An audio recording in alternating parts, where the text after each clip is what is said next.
नमस्कार, आप देख रहे हैं ट्रैक फास्ट। आज हम बात करेंगे झारखंड चुनाव 2024 की, जहां एनडीए में सीट शेयरिंग पर सहमति बन गई है।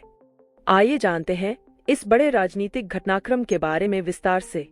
झारखंड विधानसभा चुनाव 2024 के लिए एनडीए ने सीट शेयरिंग पर सहमति बना ली है। भारतीय जनता पार्टी यानी बीजेपी 68 सीटों पर चुनाव लड़ेगी। इस फैसले के बाद राजनीतिक गलियारों में हलचल मच गई है। सहयोगी दलों को कितनी सीटें मिली हैं, इसकी जानकारी हम आपको विस्तार से देंगे। सबसे पहले बात करते हैं बीजेपी की। 68 सीटों पर चुनाव लड़ने का फैसला बीजेपी के लिए काफी महत्वपूर्ण है। यह पार्टी का आत्मविश्वास दिखाता है और साथ ही उनकी रणनीति को भी स्पष्ट करता है।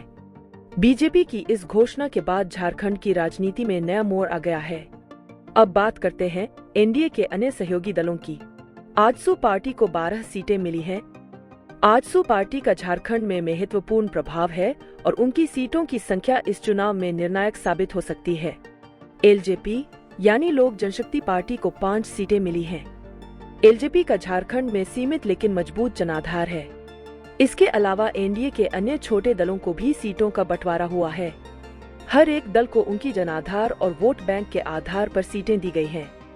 एनडीए का यह सीट शेयरिंग फॉर्मूला किस हद तक सफल होगा, यह तो चुनाव परिणाम ही बताएंगे, लेकिन इस फैसले ने सभी दलों को चुनावी मैदान में मजबूती से उतार दिया है।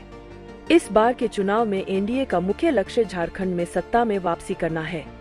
बीजेपी ने अपने अभियान की शुरुआत जोरदार तरीके से की है और उनके नेता लगातार जनसभाएं और रैलियां कर रहे हैं। आजसू पार्टी और एलजेपी भी पूरी ताकत से चुनावी मैदान में है। इन दलों के नेता भी जनता के बीच जाकर अपनी पार्टी की नीतियों और कार्यक्रमों का प्रचार कर रहे हैं। एनडीए का यह गठबंधन कितना मजबूत होगा और कितनी सीटों पर विजय प्राप्त करेगा, यह तो आने वाला समय ही बताएगा। लेकिन अभी के लिए यह साफ है कि सभी दल पूरी तैयारी के साथ चुनावी मैदान में उतर चुके हैं। एनडीए का यह सीट शेयरिंग फॉर्मूला बहुत ही सोचे समझे रणनीति का परिणाम है। बीजेपी ने 68 सीटों पर चुनाव लड़ने का फैसला करके यह दिखा दिया है कि उनका झारखंड में काफी मजबूत जनाधार है। आजसू पार्टी और एलजेपी को सीटें देने का फैसला भी एनडीए की एकता को दर्शाता है। तो दोस्तों, यह था झारखंड चुनाव 2024 पर एनडीए के सीट शेयरिंग का विस्तृत विश्लेषण। ऐसे ही और भी खबरों के लिए जुड़े रहें हमारे साथ ट्रैक फास्ट पर। अगर आपको यह वीडियो पसंद आया हो तो इसे लाइक करें, शेयर करें और हमारे चैनल को सब्सक्राइब करना न भूलें। धन्यवाद।